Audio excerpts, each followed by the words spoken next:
¿Qué pasa si te digo que todos estos problemas que voy a mencionar tienen todo que ver con el sistema monetario que estamos utilizando?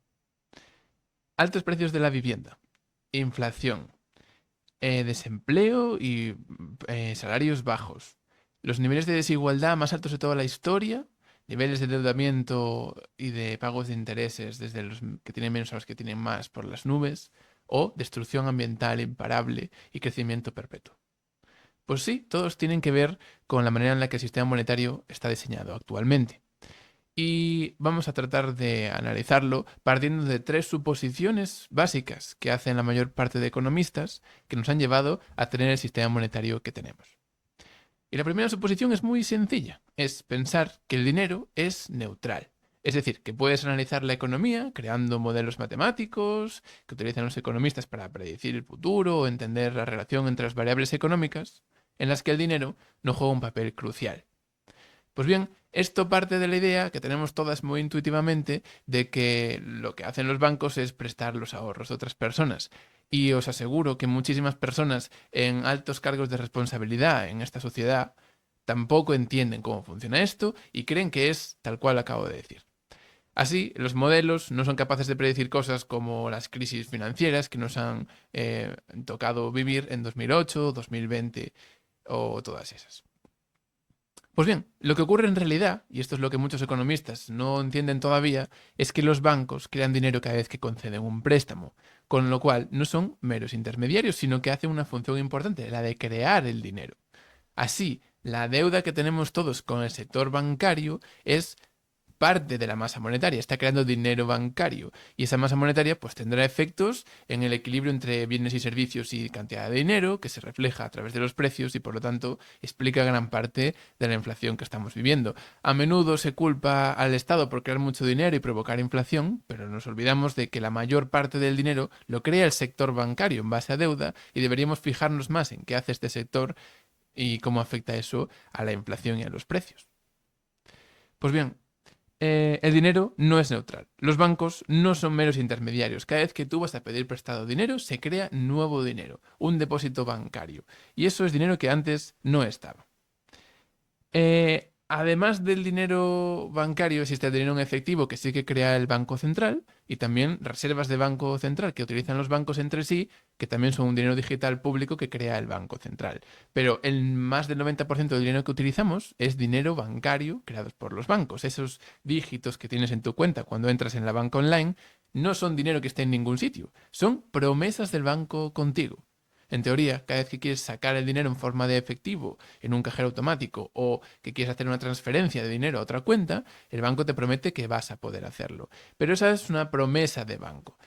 Han conseguido que sus promesas, las promesas que crea el sector bancario, sean el dinero que utilizamos entre todas. En parte porque el Estado está detrás asegurando esos depósitos en caso de que los bancos quiebren.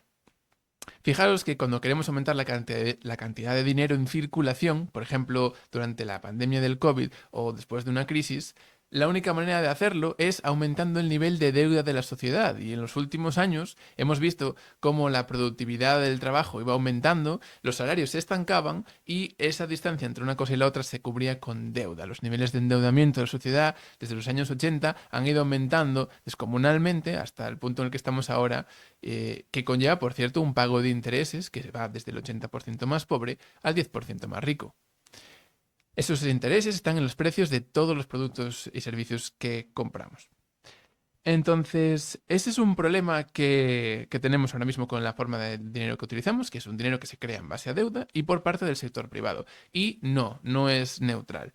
El dinero tiene mucha importancia en las variables macroeconómicas y hay muchos modelos económicos que no están funcionando por culpa de no tener eso en cuenta. Además, estamos teniendo cada vez más un sector bancario más concentrado de bancos muy grandes y muy pocos. Y esto tiene consecuencias también para la economía real, porque los bancos grandes prestan a empresas grandes, a las grandes corporaciones, pero sobre todo hacen operaciones en los mercados financieros del estilo especular con activos que ya existen, comprar viviendas, etcétera. Es decir, la creación de dinero que tienen a su disposición la utilizan para financiar actividades especulativas que no producen más bienes y servicios, simplemente meten más dinero en ciertos mercados y adivinad lo que ocurre, pues que se crea un aumento de los precios, porque hay más dinero para comprar las mismas cosas que había antes. Es decir, la manera en la que crean el dinero los bancos, a qué actividades prefieren prestar el dinero, está influyendo en la manera en la que se comportan los precios de esos bienes, provocando burbujas de crédito, como la burbuja inmobiliaria. Mientras las pequeñas y medianas empresas no reciben apenas el servicio de crear dinero que tienen los bancos, reciben entre un 15, un 20, un 30% del dinero que crean, bueno, seguramente menos que eso, porque eso se reparte entre grandes corporaciones y pequeñas y medianas empresas. El sector financiero, que se dedica a especular con activos financieros y con activos inmobiliarios, está completamente inflado y genera unos beneficios enormes y está totalmente hipertrofiado. Se obtiene muchísimo dinero de especular con estos activos, mucho más que produciendo bienes y servicios reales. Y eso es en gran parte por la razón por la que tenemos tanto desempleo, tantas dificultades para las pequeñas y medianas empresas y, y salarios que realmente no se corresponden con el valor que estamos generando las personas. Esta creación de dinero para ciertos activos provoca estas burbujas que acaban explotando siempre en algún momento. Y eso deriva en una crisis bancaria. ¿Qué es una crisis bancaria? Bueno, pues no importa qué es lo que haga exactamente un banco mal, puede conceder préstamos que luego no se pueden devolver, o puede hacer préstamos a un sector que está en una burbuja en ese momento, puede comprar activos que después pierden su valor. Sea lo que sea que haga, un banco puede verse de repente en quiebra, porque cada vez que uno de estos préstamos sale mal, pues tiene que asumir esas pérdidas. Como los bancos crean muchísimos préstamos y solo tienen una cantidad de capital muy pequeña, por debajo del 10%, incluso 2 o el 1% en ciertos casos antes de la crisis de 2008, a nada que unos pocos préstamos salgan mal, el banco se ve técnicamente en la quiebra, es decir, maximizan los riesgos que toman en esos momentos de explosión de burbujas de lo que sea. Mobiliaria, por ejemplo, en 2008, en el caso de 2020 la deuda corporativa y que se juntó con el COVID, bueno, la que sea. El caso es que los bancos pueden hacer mal las cosas, pueden utilizar las reservas que les presta el Banco Central en épocas de expansión cuantitativa para invertir en bonos de deuda a largo plazo y que después no sean capaces de vender y no tengan la liquidez que se esperaba y se vean en quiebra, como recientemente hemos visto con ciertos bancos estadounidenses y probablemente con todos los bancos que hay en el sistema, que casi todos han hecho ese tipo de estrategias de maximizar el riesgo al máximo para beneficiarse, sacar los máximos beneficios posibles. Pues, ¿qué ocurre? Que si un banco se ve, por la razón que sea, en situación de quiebra, hay un problema y es que no va a poder cumplir con las promesas que había asumido. Tu dinero en el banco, tus dígitos en el banco, son una promesa de banco contigo y que en ese momento el banco no podría cumplir. Con lo cual, una quiebra bancaria supondría que desaparezca el dinero que la gente tiene depositado en el banco. Eso es algo que ningún gobierno se puede permitir que ocurra, porque en cuanto ocurra con un banco, habría un efecto cascada, la gente retiraría su dinero de los bancos y como tienen este sistema de reserva fraccionaria, ninguno podría cumplir con todas esas promesas y todos se verían en una cierta quiebra técnica, con lo cual desaparecería todo el dinero bancario que hay en circulación, que es más del 90% del dinero total, y la economía pues sufriría terriblemente. Por eso, los costes enormes que tiene toda la regulación bancaria y toda la protección bancaria, rescates, líneas de financiación especiales o acceso privilegiado a las reservas de Banco Central, todas estas, y además hay otras muchas más, todas estas protecciones y ayudas que le da el Estado a los bancos para evitar su quiebra son totalmente costosas, son muy caras para el contribuyente y hacen que el Estado tenga menos recursos para destinar a cosas necesarias como educación, sanidad o en general contribuir a la cadena de crear valor. Hemos visto una suposición, que es que el dinero es neutral. Una suposición que también persiste es que los mercados son eficientes y son racionales. Es decir, que aunque los bancos tengan la capacidad de crear dinero, no van a utilizarla de forma negativa, no van a inflar burbujas porque eso les podría en quiebra. Pero lo que estamos viendo es que en la práctica, los bancos tienen una red de seguridad que hace que no se cumplan las dinámicas de mercado y los que lo hacen mal siguen siendo rescatados y siguen en activo y durante un tiempo dan enormes beneficios y después pues reciben una ayuda del Estado. Con lo cual, el sector bancario no es un sector donde haya una competencia real entre los bancos ni donde haya unas reglas de mercado para su funcionamiento. Es un sector que, como muchos otros, tiende al oligopolio. Las relaciones de poder priman sobre las relaciones de eficiencia y en este caso los bancos nos tienen a todos los depósitos de todo el mundo como rehenes y por tanto pueden ejercer un gran poder y tienen enormes privilegios en el sector financiero. Por poner un ejemplo, tú si quieres invertir en algo, tienes que ahorrar primero para poder invertir, los bancos pueden crear dinero en ese momento para lo que quieran, con lo cual aprovechan mucho más cualquier tipo de oportunidad que se presente. Así se explica también que los ricos siempre se hagan más ricos durante las crisis financieras más grandes. Pues bien, estos rescates y estos privilegios lo que acaban creando es una sensación de inmunidad en la que los bancos pues no compiten realmente y arriesgan al máximo. Claramente hay un problema y este sistema que tenemos en el que el Estado asegura las actividades del sector privado que quiere maximizar beneficios, pues tiene problemas enormes. Por poner un ejemplo, hablemos para visibilizar de hasta qué punto no hay competencia entre los bancos. Podemos fijarnos en la última subida de tipos de interés que ha hecho el Banco Central sobre las reservas de Banco Central. Esto es un ingreso extra de la nada para todos los bancos que tienen reservas de Banco Central, que por cierto tienen muchas, porque en la anterior crisis del COVID, el Estado, o sea, el Banco Central compró un montón de activos de banco, sobre todo deuda pública, con estas reservas. Estas reservas ahora dan un 4% de interés. Es decir, los bancos tienen un ingreso enorme.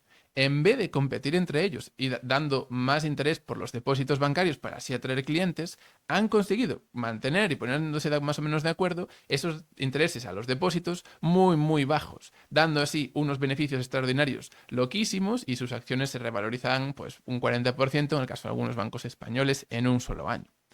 Eso es una prueba clara de que no hay competencia perfecta, porque cuando hay competencia en un sector económico, los beneficios se reducen al mínimo. Los costes para quienes usamos esos servicios serían mucho menores y en este caso los bancos no están innovando de ninguna manera y sin embargo se están beneficiando enormemente.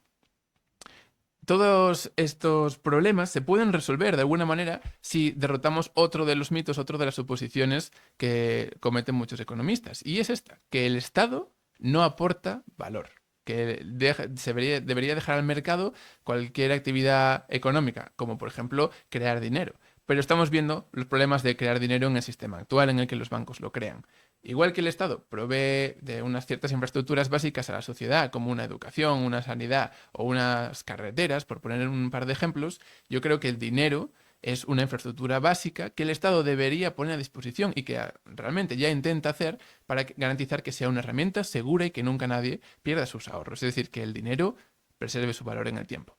Pues bien, la capacidad que tiene el Estado de crear formas de dinero digital públicas es una cosa que podría resolver todos estos problemas de los que estamos hablando si se impide también que los bancos sigan creando dinero. Los bancos o cualquier otro agente económico como las grandes tecnológicas. Si solo el Estado puede crear el dinero del Estado y no lo hace en base a deuda, sino que lo hace como activo digital en sí mismo, en paralelo al efectivo, podemos resolver todos los problemas actuales que tiene el dinero actual. Pero hay que aceptar que aquí el Estado puede jugar un rol importante.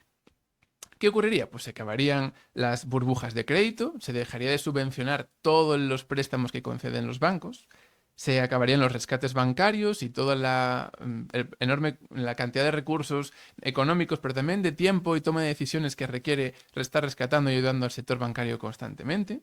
Se produce un menor nivel de endeudamiento porque se está dejando de subvencionar el endeudamiento privado y la concesión de créditos, con lo cual se conceden solamente aquellos créditos más necesarios y todas esas burbujas o de activos o de empresas no sostenibles que acaban provocando inflación, pues dejan de tener esta ayuda detrás, que se puede dirigir estos recursos para que el dinero y el crédito vaya realmente a donde se necesita. Esto conllevaría un menor pago de intereses en general en la sociedad, con lo cual se limita un poco la desigualdad creciente que hay entre las personas. También hace que las personas tengan un mayor control sobre sus ahorros, porque los bancos pasan a ser verdaderos intermediarios y por tanto cada uno con sus ahorros decide dónde los pone. No tienen esa patente de corso en la que pueden crear el dinero para prestar a lo que quieran. Eso hace que se puedan acabar también todos los privilegios bancarios que tienen hoy en día los bancos y se genera una liberalización del sector, porque ya no hace falta ni la protección ni tampoco la excesiva regulación que dicta y dictamina cómo tiene que hacer a día de hoy un banco su trabajo. Probablemente en un sector con muchos más competidores, donde no hace falta ser grande para poder ofrecer servicios competitivos, pues habrá unos costes muchísimo más reducidos y una descentralización del poder mucho más grande. Probablemente siga siendo igual de barato financiarse para las pequeñas y medianas empresas, si no más barato. También hay un beneficio importante que hay que mencionar, que es que si el Estado es el que crea el dinero, eso es un beneficio para el Estado y no para un sector privado como son los bancos, el señoreaje, el beneficio de crear el dinero. En general, se provoca un ahorro público enorme. Se liberan un montón de recursos para otros usos que pueden ser reducir impuestos o también pueden ser cubrir ciertas necesidades que el Estado tiene que aceptar, que tiene que asumir directamente. En general, creo que está claro que suponer que el dinero es un bien neutral es un error, que los mercados son racionales y eficientes, sobre todo el sector bancario, pues es un error también, no funciona de forma eficiente, y que el Estado, por tanto, sí puede jugar un rol importante creando una infraestructura básica que es un dinero digital seguro, que complemente al dinero en efectivo y que resuelva todos estos problemas de un plumazo.